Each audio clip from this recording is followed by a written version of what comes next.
হঠাৎ করে আজকে আমার মা আমাকে বলল যে পাশের ঘরে যা তো, গিয়ে ওখানে একটা নীল রঙের শাড়ি রয়েছে চেয়ারের উপরে, সেটা নিয়ে আয়। তো আমি গেলাম, সেখানে গিয়ে নীল রঙের শাড়ি তো আমি খুঁজেই পেলাম না। হ্যাঁ, ওখানে অন্য অন্য অনেক রকম শাড়ি পরেছিল, বাট নীল রঙের শাড়ি কোথায় আমি তো দেখতে পাইনি।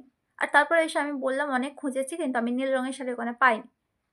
তারপরে কি করলো, তুই দেখিস না, চোখে দেখিস না ঠিক করে, কিছু কোনো জিনিস তোকে আনতে পাঠালে সেটা তুই আনতে পারিস না, ইচ্ছে করে আনিস না, এই সমস্ত কথা আমাকে শুনিয়ে দিল। তারপর বলছে হ্যাঁ আমি যাচ্ছি, গিয়ে নিজে যদি পেয়েছি না, তো তোর একদিনকে আমার একদিনকে। তো ভালো, যাও না, গিয়ে খুঁজে আনো না, আমি পাইনি তুমি পাবে না।